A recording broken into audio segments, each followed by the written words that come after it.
These podcasts ain't for the faint-hearted. Check out now if you think that we're going to give you a one sentence that's going to manifest abundance in your life, because we're not. I know this is happening without 1 ounce of doubt. And I think that is a key point. To paraphrase what you're saying, is the crux of creation expressed and experienced, also known as manifestation, actually comes from our heart. Let's dive in to a DM with the universe. Welcome everyone to our first episode of A DM with the Universe. I'm Hayley Barkler. And I'm Laura Long. And we have joined up to talk to you about all things spiritual. So in case you missed a little intro and you don't know what this podcast is about, we are going to touch on a whole plethora of spiritual topics.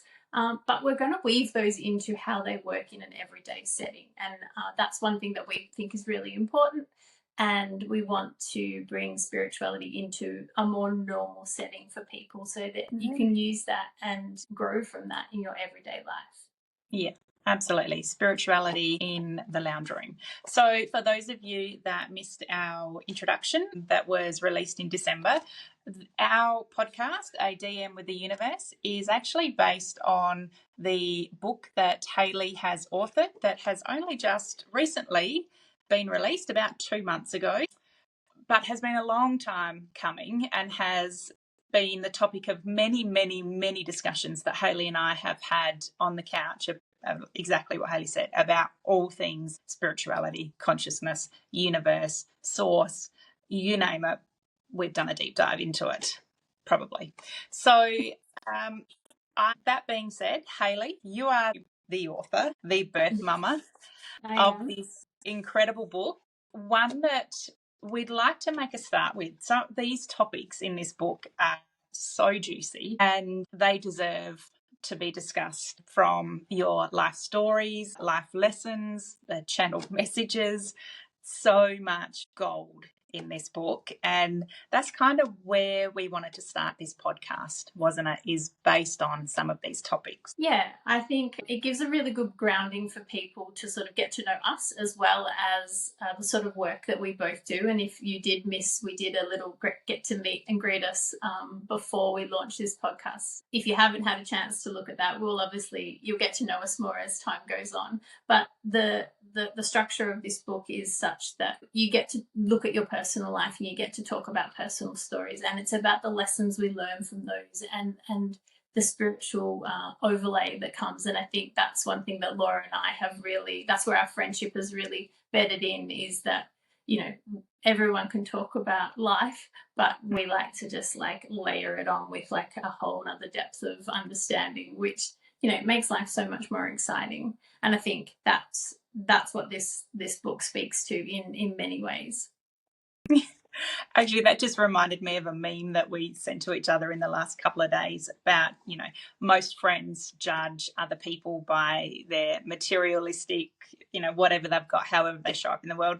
Whereas we don't judge people, but we do often be able, I wonder what was in their childhood. Why are they showing up? Why have they got traumas? So that's something that we'll also unpack in this podcast, is how life impacts the way that we show up. Yeah, absolutely. And I just have to comment, for anyone that doesn't obviously know us yet, we're from Australia and it is summer here. And if anyone's watching this podcast right now, I have a fly flying around which I cannot catch. So if my eyes are going crazy, that is why. If you can hear it, I'm sorry. And also, if you can hear the insane cicada sound that's coming from outside, I apologize for that as well. Yeah, exactly. And also, Hayley is sweltering up in northern New South Wales, whereas I'm in Adelaide Hills in South Australia, and I've got a blanket on, Ugg boots, I'm laid up. So welcome to Australia. That's right. So I'll get started on the book and I'll just talk a little bit about what's come out the back of that, just to sort of set the scene for where we are. So we've launched this podcast intentionally in January 2025 for the fact that we all have those New Year's resolutions. Half of us never keep them. But it's a really nice time of year to really sit back and reflect on your life and think about where you want to be for the new year. So we're going to get into some topics That's where I feel like I should be doing the old hashtag New Year, New Me. That's, that's what most people think when you're sliding out of December into the 1st of January. New Year, New Me. Here we go.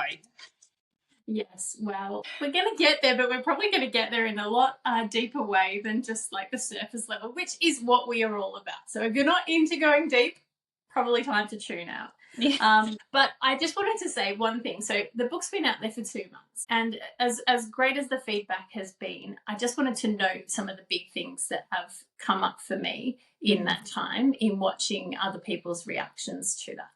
I have gone out and done some actual personal selling. So I've gone to local markets. I live in an area where it's quite spiritually awake.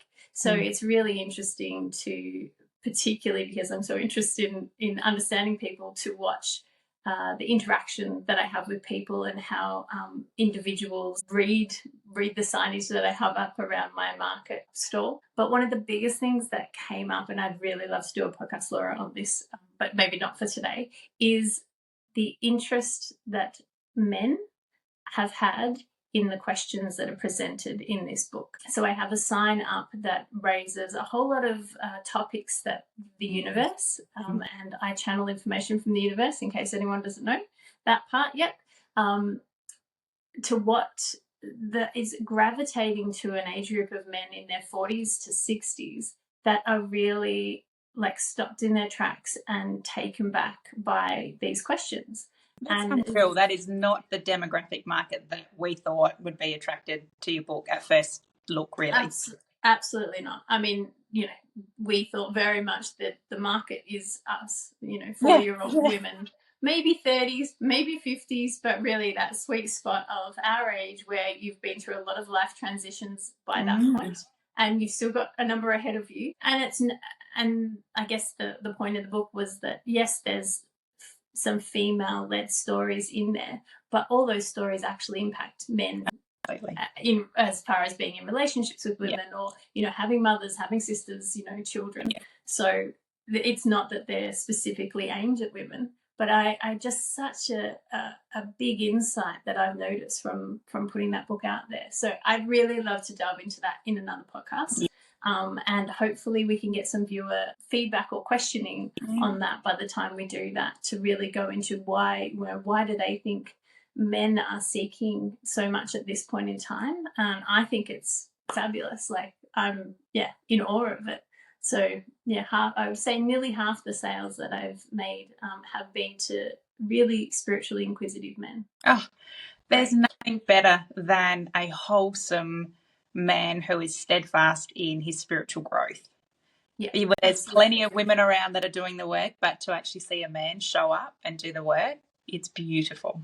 Yeah, and in such a public forum too, because that's another thing that I've noticed, that there's still a stigma around spirituality and a fear, and I think that's something that we'd love to get rid of and really talk to. Like, that's definitely part of my whole ethos, is making spirituality accessible for people. But I've watched women and men of all ages want to come over or stop a little bit, and I'm watching them literally walk away with their heads turned back, still reading the sign, and I can almost see their thoughts running through their head, and I'm like, it's okay to turn around. That's what I want to say. But anyway, it's really interesting, people watching, if nothing else. So I wonder what's stopping them. But that's, that feels like a whole nother podcast. What's stopping them? Absolutely. So I think we both, Laura and I, to start this podcast, we didn't pick a topic as such earlier than literally about half an hour ago. We sat with where this was going, and we could honestly talk about so many things, and we will, and not just what's in the book. I just want to make that very clear. It's not a podcast about the book.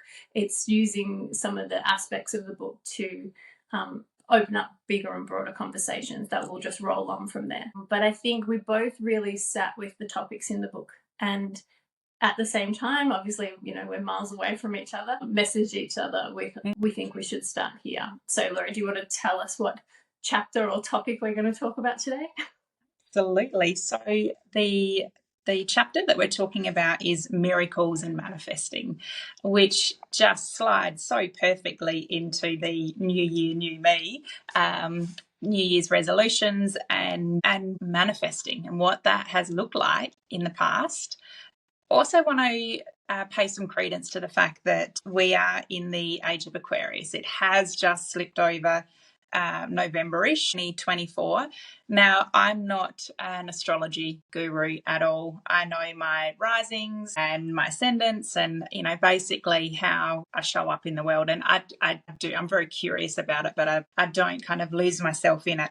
I am aware that there's a lot of talk about the age of Aquarius being the new golden age or that golden era where we've stepped out of Capricorn ruling the world and how we show up in the world and policies and authority, which we did see a lot of through the many years, but COVID in particular. Definitely. So I know me and many other people have taken a big sigh of relief once the age of Aquarius kicked in, went into retrograde. Now we're fully in it. So I think that this topic of miracles and manifesting in this new age of Aquarius is the perfect chapter to start with, given that we're starting in January, given that we're starting with we've got a whole clean slate ahead of us. What does that look like? And how have we manifested or set our intentions for the new year in the past? Has it worked? We've had this conversation December every year about what our goals are going to be and just a reflection on the year that's been. So it was really beautiful to kind of recap and refresh and reread your stories, the life lessons and the channeled message. And I think we've got a lot to talk about. Yeah, I think one of the first things that I wanted to speak to with before we even get into the book is a big hesitation or really to really go and make this our first episode topic. We've been very fluid about how we're going to do this podcast and things that we're going to allow things to arise so that it's not as structured as maybe some very professional podcasts are. And so even though I was reading that part of the channeled writing this morning and thinking it's actually really, poignant to a January start, there's a real hesitation for me to speak about manifesting because I feel like it's been done to death. Yeah. And it's almost a trap that is, in mainstream spirituality that, drags people in, telling them that this is how you can manifest your life of your dreams. And obviously we all want that. So that's a bit of a barrier for me personally that I've recognized as part of that. But I think the way that hopefully we can talk about it today will be more opening for you to take ownership of that. And rather than it be a tick list or a toolbox to actually, do step 1, 2, 3, and 4, and then you'll, meet the man of your dreams and have the $1 million house. This is more about a deeper sense of who we are as spiritual beings living in this, material world. Yeah. So I'm getting over that slowly. I know. So, yes, we'll preface it. Yes, we are talking about miracles and manifesting, but it's not like what you would be used to at the end of every year going into the start of a year, not asking you to write out 55 times, a one-sentence goal that you're hoping to achieve. When I reread, because I had obviously read these chapters as you were writing them and had read the channel messages as they were coming out, and I remember how profound they were each and every time. But to reread this again today, it was an incredible reminder of what manifesting is, what miracles, the difference. And I think it was a really, I will get into it, but there were so many aha moments. I mean, there's red everywhere and notes and I want to talk to that. And there's some areas in here that needs clarification. I really want to deep dive into this. How can people use this information in preparation for the start of next year? So before we go into the channeled message from the universe, the start of this year for people listening at home. Yes, sorry, the start of this year. That was a slip.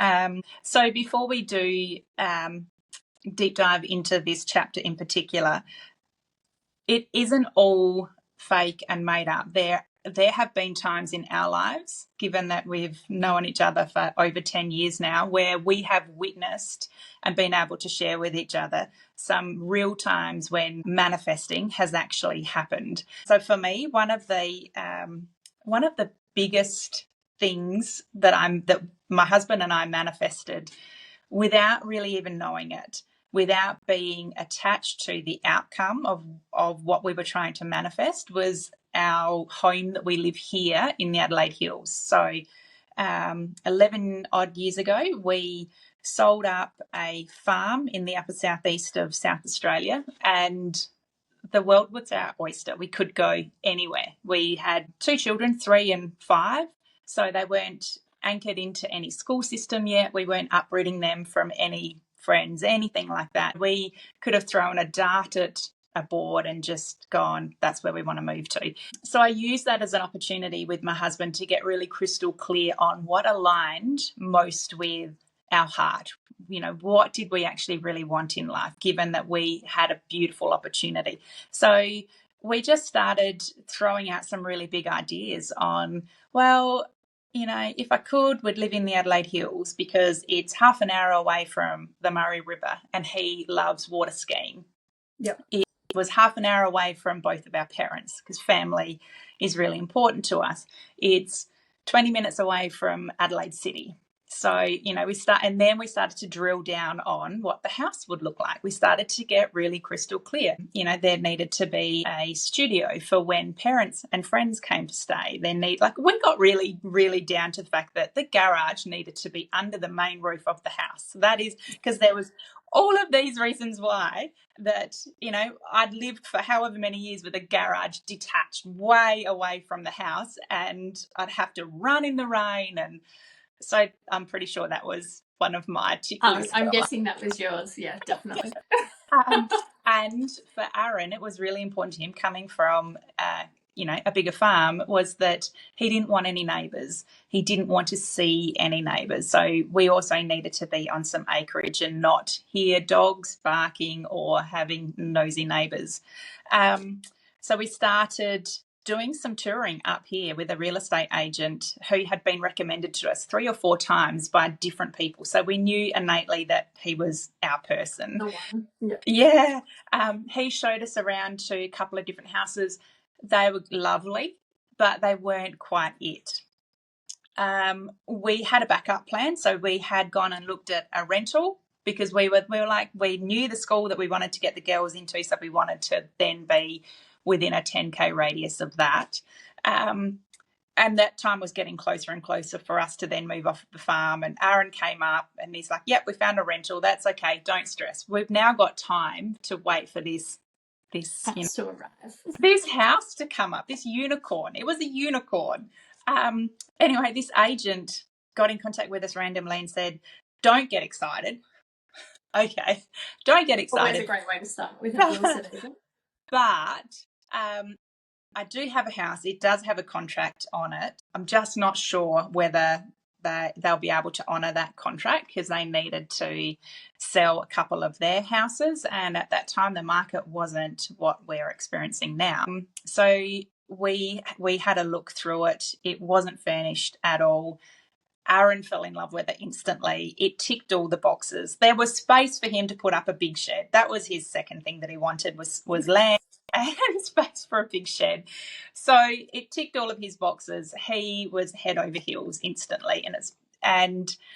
So I was like, okay, well, it feels aligned. Now I just don't go into push. If it's meant to be, it'll be. So our real estate agent kept us on the phone while he was at the auction house and then told us that it had fallen through. So he was pretty sure that the contract wasn't going to be able to be fulfilled.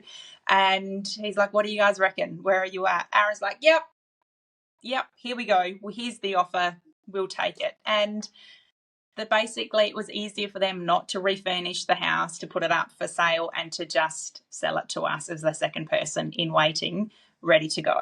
So the house is beautiful. It ticked all of our boxes right down to, the garage, under the main roof, accessible through the house, all of the little things.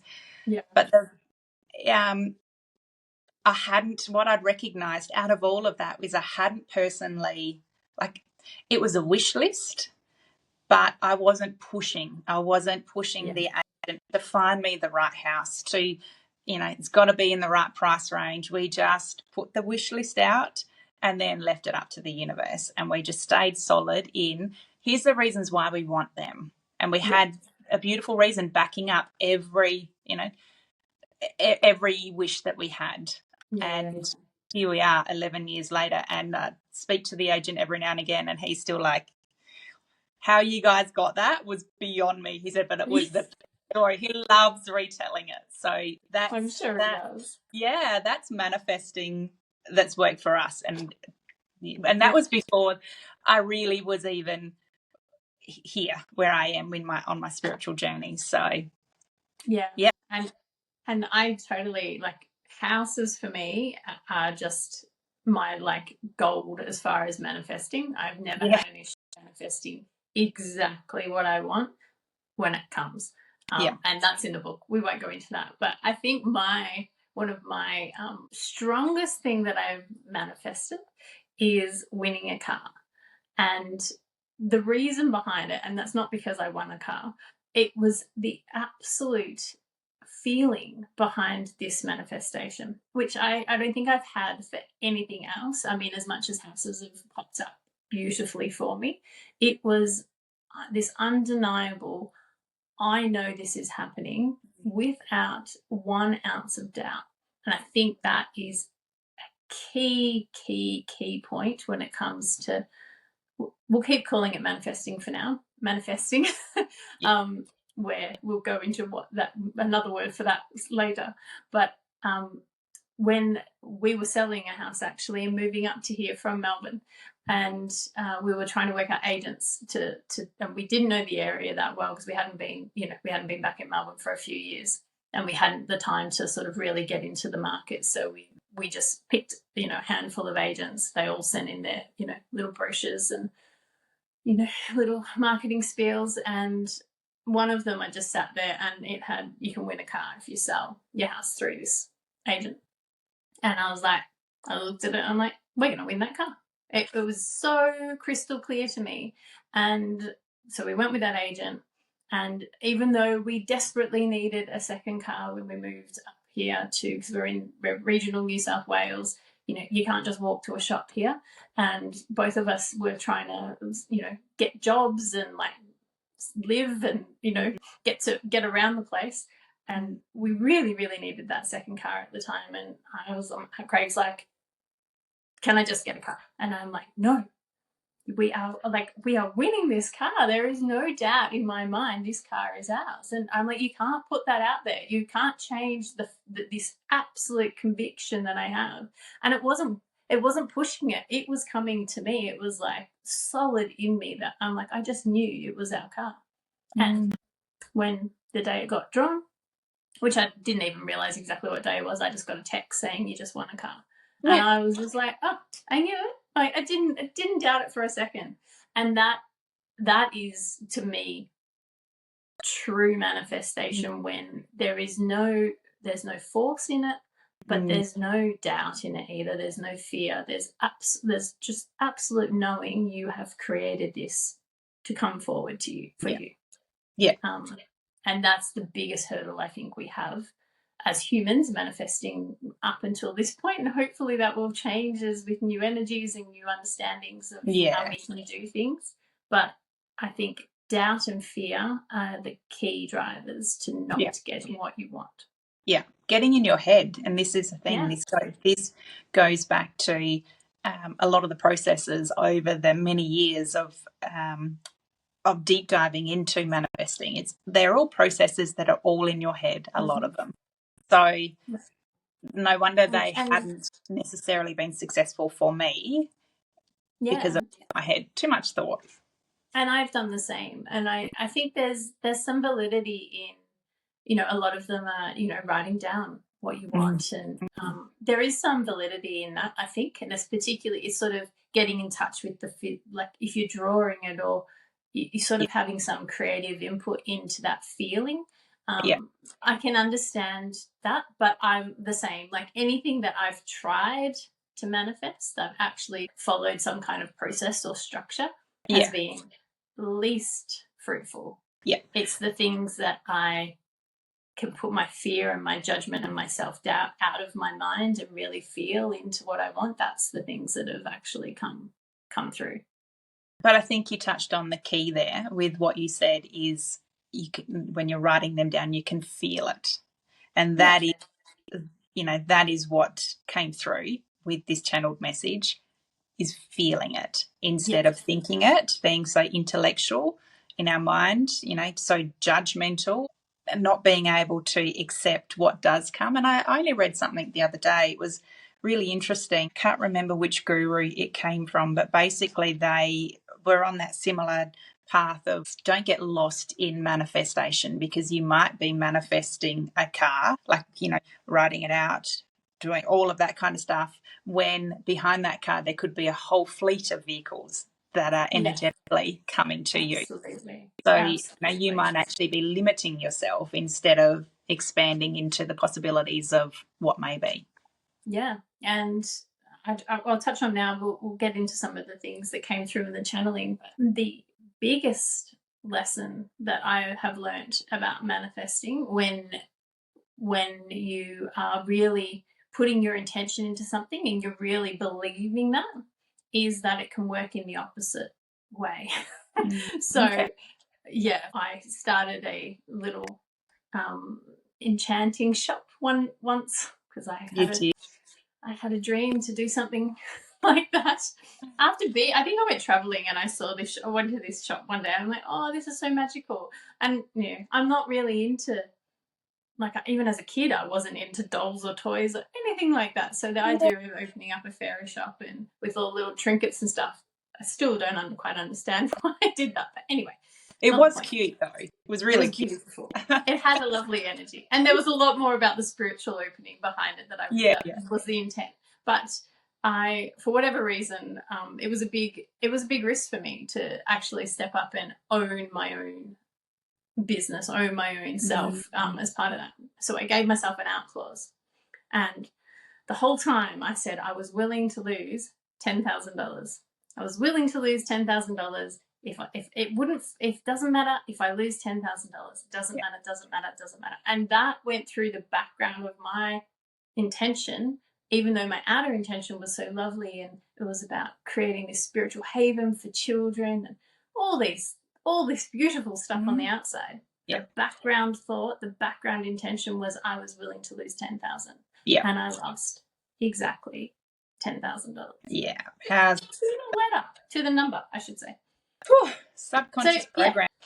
Not a great lesson to learn, but it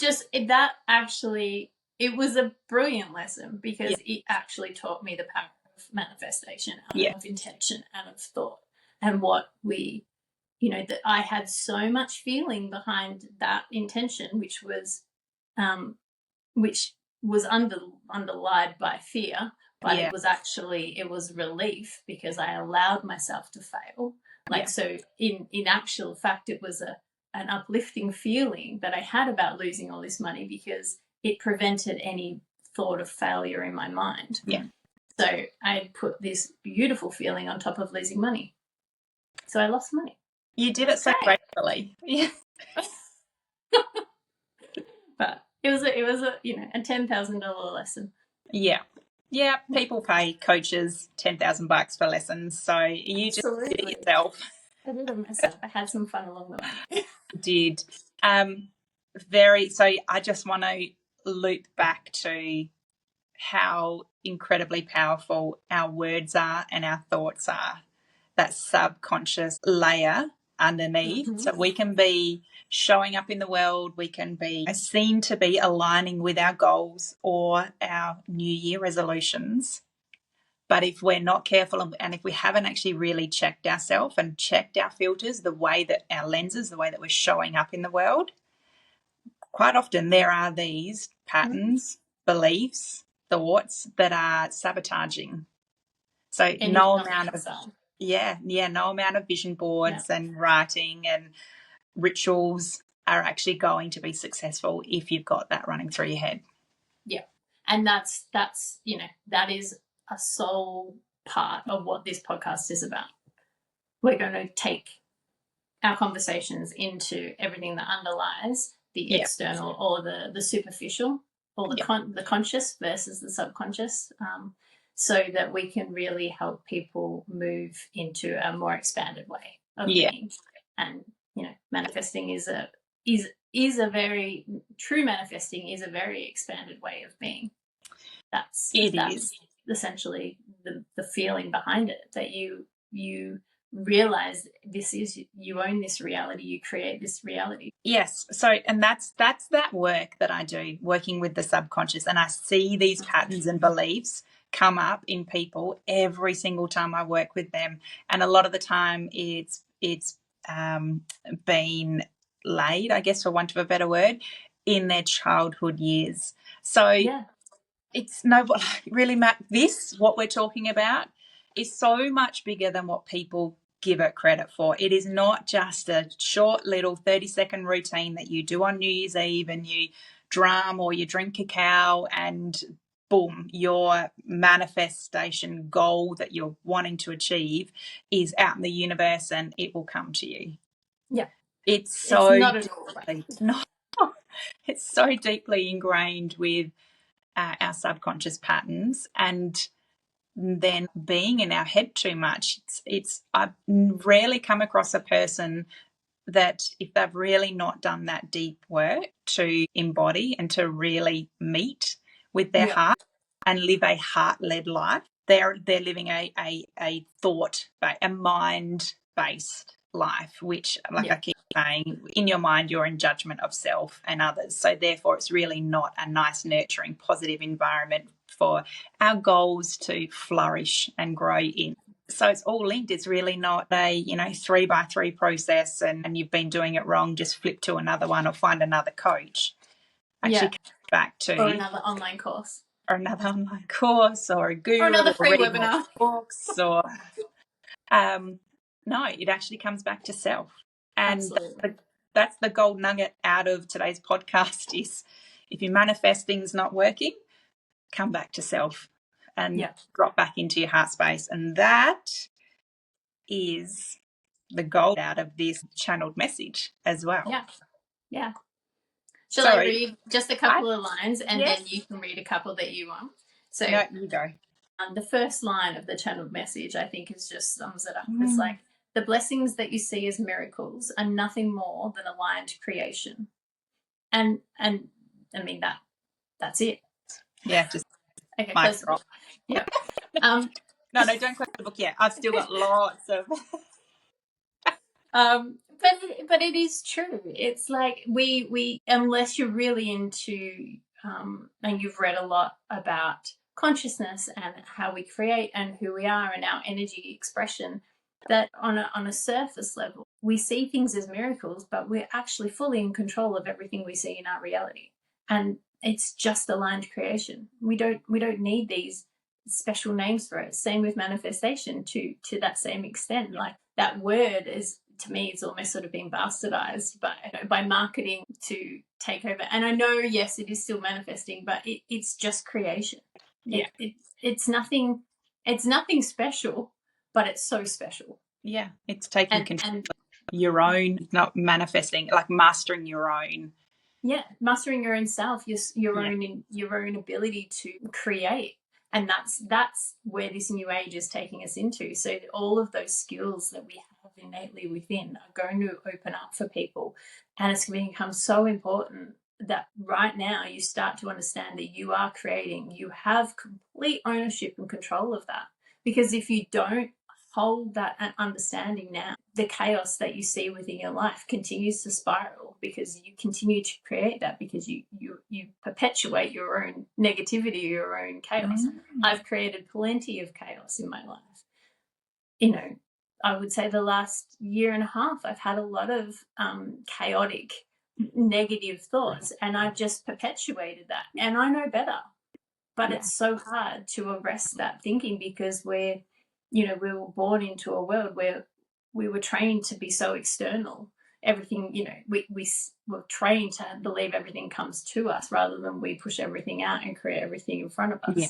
So that is like just great in its first sentence. That's a beautiful definition of, we hear all the time, we are the creators of our own reality. And I think a lot of the time it's just a throwaway phrase. Absolutely. But how you've just defined it is incredible. That's exactly what it is. That's the depth of we are the creators of our own reality. Yeah. And that's so hard to grasp on an everyday doing level. Intellectually, you can grasp that, but it's putting it into practice, which is the retraining that we're all having to undergo. Yes, that first sentence absolutely just blows all theories of manifestation being external to us, doesn't it? Yeah, absolutely. My favourite sentence on just that little start of the page is, there is no such thing as a miracle. Yeah. When I read that, I'm like, oh, just this huge relief. All is orchestrated by the individual for self-achievement in some new reality. It is compounded by the understanding that all experience is the brainchild of original thought. Yes, I had that highlighted too. Yeah, of course you did. This is the thing. We are the creators of our reality. Every single thing that we've ever thought, said, heard, it's all stored within us. Yeah. And it's this notion, I think, also in that sentence, that it's orchestrated by the individual for self-achievement of a new reality. I think that's really important to focus on as well. We create our reality. Like, we create every moment of every little iteration of the reality that we live within, and it's all for our own self. We're not creating that reality for anyone else, and it's not happening to us.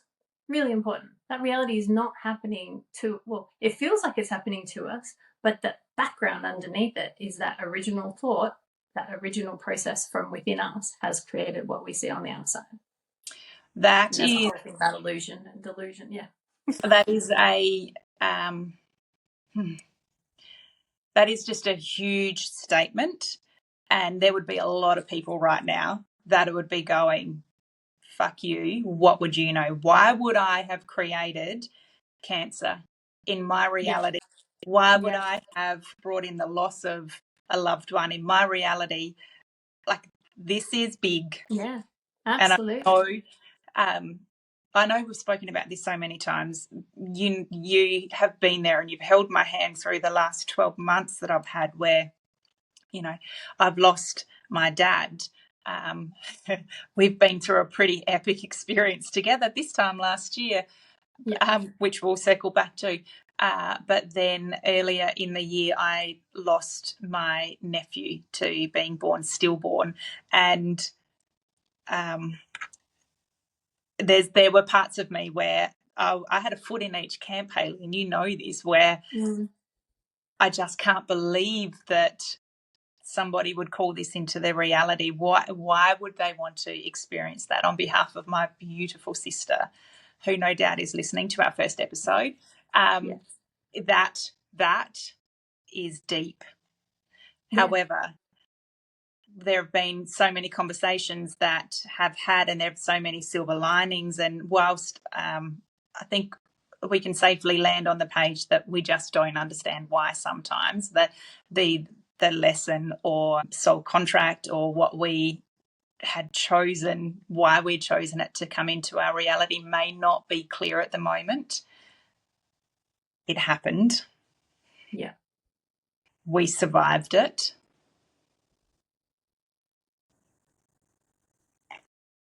Yeah, this is what I mean by these podcasts ain't for the faint-hearted. Check out now if you think that we're going to give you a one sentence that's going to manifest abundance in your life, because we're not, but we're going to truth bomb you and say that you are the creator of your own reality.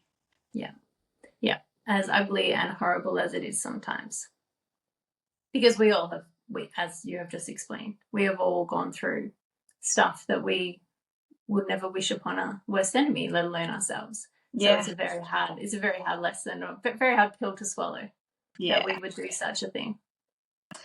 Now, talk to me about this sentence, 2 sentences. Nothing's born out of nothing. Everything has a seed of inspired creational theory. Talk to me about creational theory. I knew you were going to ask that. So we might have to do another podcast on creational theory another time. It's something that has come up a lot in what I've channeled in the last 12 months, maybe even 24 months. And I feel very much within me, it's a teaching that we will get into on this podcast in due course, in how it's like a new educational tool for how we can exist and live and use our energy fields in this world. So it's almost like a forgotten language for ourselves. So that's what creational theory keeps coming up in my own channeling. I can't articulate it enough right now to do value to it. And I think I haven't actually got enough of the information through yet to really be able to explain that in a whole lot of depth at this point in time, but it is coming through. But really it does stem back to, again, we are the creators. We own this reality. So there'll be more information to come on that. Yeah. So I knew you were going to pick up on that.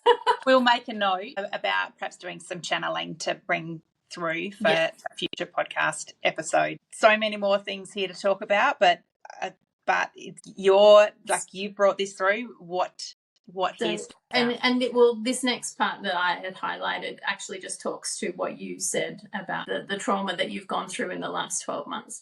Nothing is by mistake or misfortune. All is by intentionality. Yeah. Not a wistful desire, but a true innate belief in the desire to know and experience the playground in which you create. And that talks to the wistful desire versus the true innate belief. Like that talks to what we think we want versus what we actually need. And, you don't know right now, potentially you do in some respects, but what those experiences in the last 12 months are actually going to bring forth for you in the next 5 years, the next 10 years, how that's going to impact your children or your relationship or how you do work for others, So we don't always have the full picture in the moment, but our innate knowing does. It knows more than we know on a mental conscious level. Yeah, it's just having that faith, isn't it? Yeah. So the key to manifestation, or we should say creation, expressed and experienced, I love that. Same. is the way in which you call in or allow your thoughts to be administered into the fabric of time and space that surrounds you. Oh, okay. Mic drop. We'll just sit with that for a second. I know. And, for anyone, we should just touch, for anyone that hasn't, one, either watched anything that I've done that is my channeling videos, or two, understand what channeling is, read a lot of channeling, been exposed to channeling, probably should take a little step into that. It can be a slow read. Because it's like every other sentence actually has another layer of understanding underneath it. So, just us reading this out, and if it's not really sinking in, it's probably worth having another listen, because they really drop deeper and deeper in as you open up to more understanding about yourself and about the world in which we live. So that's just one thing I'll touch on. Can I just say, for those of you that have tuned into this first episode and didn't even know that a DM with the universe existed, if you don't have your hands on this book, but some of these sentences are really deeply resonating and hitting you in that heart space, and you're like, where can I get my hands on this? Hayley's, we will have a link, but where is it available? Just so people know. It's available on Amazon, currently as a paperback and Kindle version. I plan to do an audiobook version, hopefully next year. Well, this year, I should say, 2025. It's a little tricky for Australian self-published authors to do audiobooks, I am discovering. So, yeah, it's not as accessible. So I'm just working out the mechanics of that. But it almost is a book that is required in paper because it is because you need you underline stuff and come back to it. Yeah. And just to actually even the areas that have been bolded, and that's actually the way that it's come through when it's been channeled as well. Yep. Like that message has come through with that kind of expression, and when you read it, you feel that as well. Yeah. So I don't quite know how you're going to articulate that in an audio book. Okay. The next sentence is bold. Yeah, maybe speaking like a knife. Bold it. So yes, that jump on, grab your copies, all ready for the next episode, because the information in this book is gold, and we will be referring back to it as life happens and life evolves. I know we're deep in manifesting at the minute, but I will just say I'm super excited to speak to the podcast about mothers and fathers, basically. Yeah. We did very briefly have an exchange today saying, should we start with that? Should we start with the big one? Miscarriage is another. I'm like, no, let's just do a little bit of a gentle introduction into who we are. But yeah, the mothers and the fathers, big stuff. That's when I think it'll really pay also to be able to follow along, have this, having reread it, notes all over it, and just be prepared to have your mind blown. Yeah. Anyway, that's my two bobs worth. Back into sorry. To where we were. But yes, I think for me, just that sentence, manifestation, actually the universe would say creation expressed an experience. And that feels so much more authentic to me. Manifestation. I have a real issue. You'll learn this for anyone listening with buzzwords. You do. I can't handle it. I really struggle. So I watch this, everyone. Those that are watching, find your tribe. Yes, no tribes and no containers, please. I can't handle it. I did have to use the word container not long ago, and it took me a while to calm down. But yeah, I get that. I get the intention behind them, but I just think they have just been like marketing people have just grabbed them and just run with them. Yeah, so I struggle with that. But you're very authentic. Anyway. Yeah. So anyway, I like that sentence. I think it says what it needs to say. It's like what we create within our thoughts and feelings literally falls into the fabric of our reality. Yeah. And so to back that up, this next sentence is, and it's actually been repeated twice, your thoughts underpin all creation. So your thoughts underpin everything that you experience. And then you kind of go into, yes, including those of dark thoughts, mundane thought. Truth be told, you can experience all your heart's desires by focusing correctly on the creation void and exciting the imperial coding linked to said experience. Now, I'm not going to lie. I had to read that about 5 times when I first read the channel message, because there are words there like imperial coding, creation void, that's probably not everyday language for me or most people.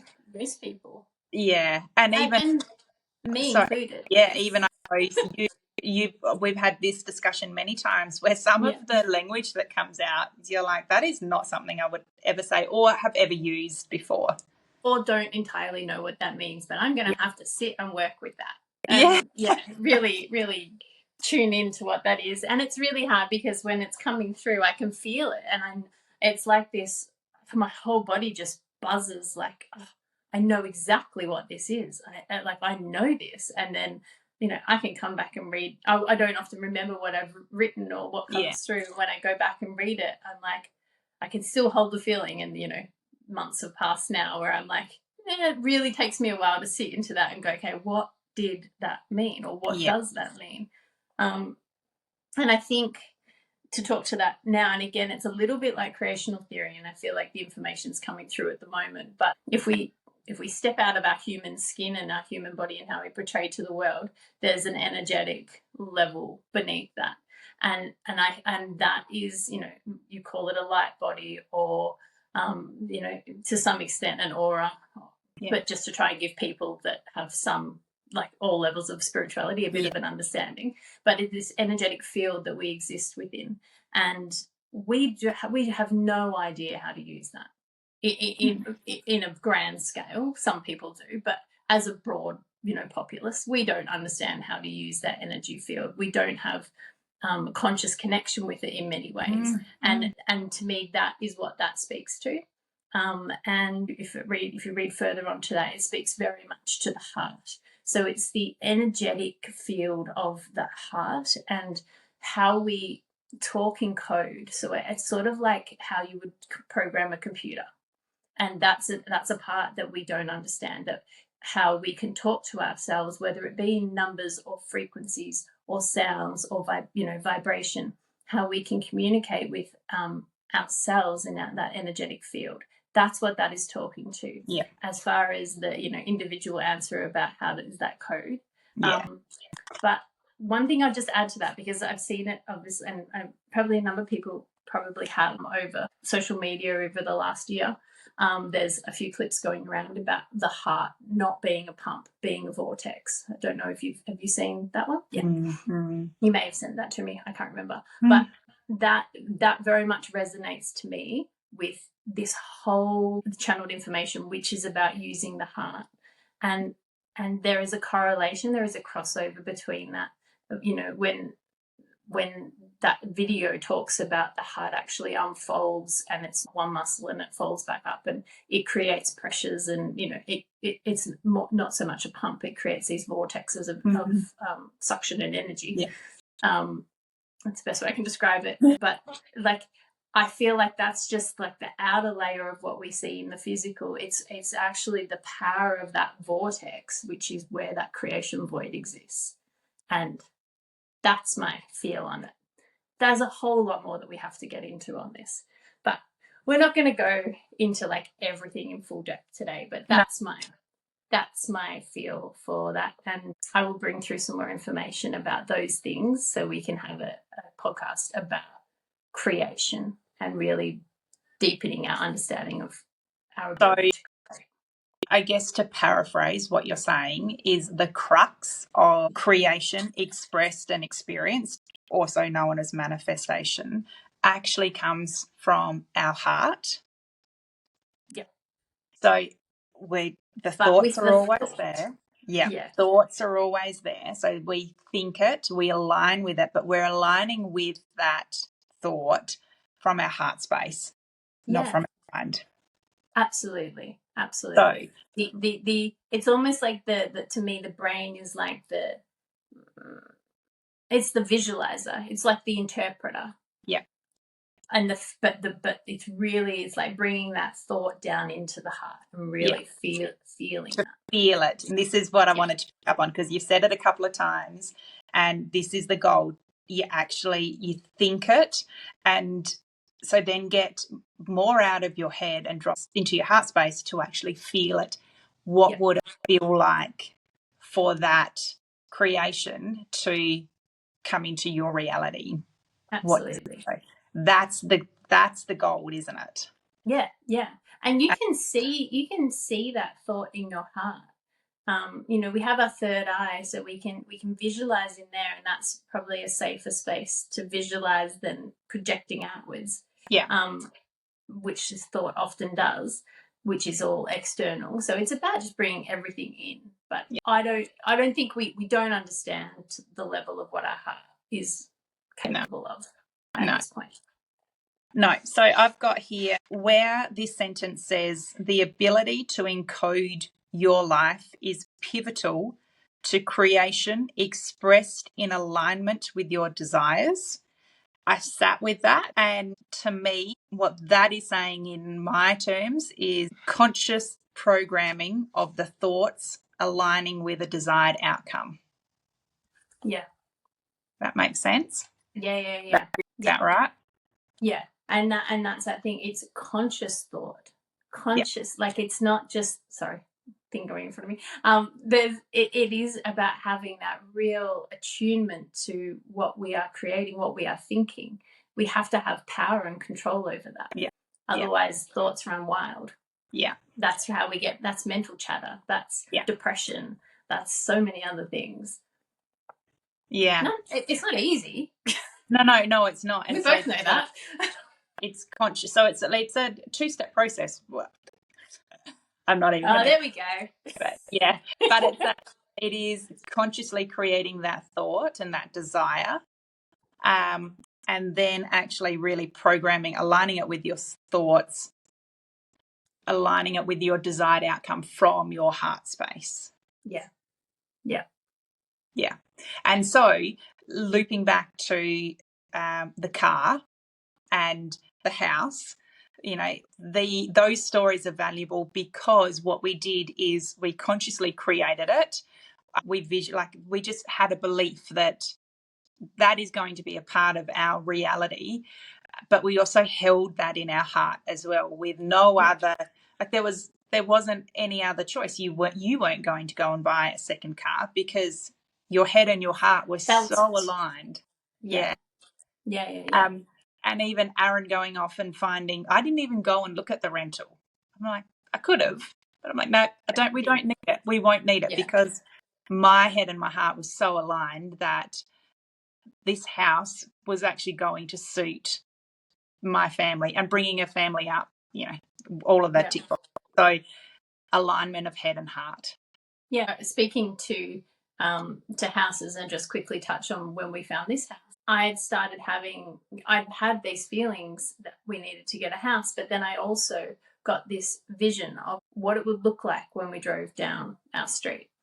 And when I saw that vision of when we did drive down our street and that vision manifested in front of my eyes, it was the feeling that confirmed that was that was where we needed to be, that was the place. So it's not only having the feeling to begin with, it's recognizing the feeling at the end or in the moment that's happening. So your heart's leading you down that path, that you don't have doubt. At that point, we still could have said, well, this isn't the right place for us. We hadn't even been to the area that we bought the house in. It was a one-off thing. But taking inspired action when it presents itself aligned to what you're manifesting in your reality. Yeah, totally. Yeah. Okay. So I'm already hearing these questions. Okay, so how do we do that? What does that mean from our listeners? Yep. And this is part of what had been channeled through is use your heart wisely. It is the gateway that opens all possibilities. You are unaware of the power your heart holds. Start to create from this wondrous space and watch your world materialize before your eyes. Yeah. Beautiful. Yeah.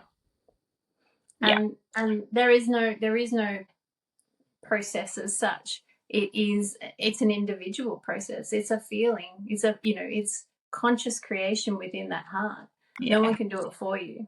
No. But I think it is all an individual process, but it all comes from the thought creation and then in the heart. So if you've tried manifesting before and it hasn't worked, is it because you didn't actually truly align it with your heart space? Did you actually ever give yourself the opportunity to feel it? What does it feel like for you to have that in your world or in your reality? So that would be...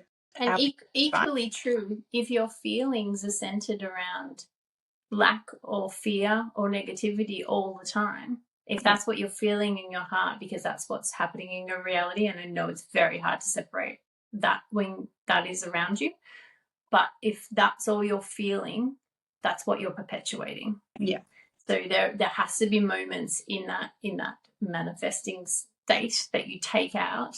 That you take out to manifest. You know, if you want to call it that. But there's some moments for yourself to really try and separate yourself from those feelings and what you're seeing around you, and bring that heart resonance up, because that is what's going to change. That's what's going to manifest your reality. That's a beautiful new reality. Yeah, beautiful reminder. Yeah, we could stay stuck in our lack, struggle reality. Is about that's still manifesting. Yeah, exactly. Yeah. Wow. Well, there is still a lot more gold on the rest of the page, but I'm not going to spoil it for everybody else. I would encourage everyone that's listened today to jump onto Amazon, whichever country you are in, and grab a copy of the book. Join us for our next episode. We would dearly love listener interaction as well. We could talk like this, and we do talk like this very rarely. So we're opening our private little world to you guys. Ask us questions, whatever social media platform you're on. You've got access to with this podcast. Send us a message on there. Ask us questions. Ask us to clarify something you don't quite understand. If you've got the book and you're like, oh my gosh, girls, this is the next topic that you need to unpack. Let's get really into it. Send us through a suggestion. We're really open. We're excited to invite you into our own little world. Yes, I hope you've enjoyed it. It's been great having a chat. I'd love for you to also share what your dreams and feelings are for this new year as well. And it's not it's not about a direct manifestation list.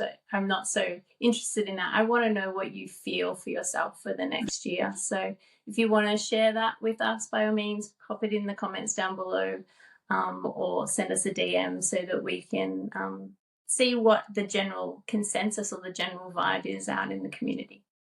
And our Instagram handle is a DM with the universe. So we will start to get a little bit more active on that as well. Look forward to sending us a message on there or interacting on any of the posts. I think that's it for our first episode. We're done. We're done. We just to give you a little insight, we really didn't have. Okay, we're not done. Yeah, we're not done. Two more minutes. Done. We weren't quite sure how long we had intended our podcast to be, and we flip-flopped around. Oh, maybe we'll just do short ones. And sorry, it wasn't a short one. You've got all of the deep insights and messaging around manifestation, what that looks like and feels like in the age of Aquarius coming from Heartspace. So thank you for staying with us as long as what you have. We really, truly appreciate you, and we hope that you managed to get something out of it. Fantastic. We will speak to you all on our next drop in another week's time. Thank you. Okay, bye. Bye.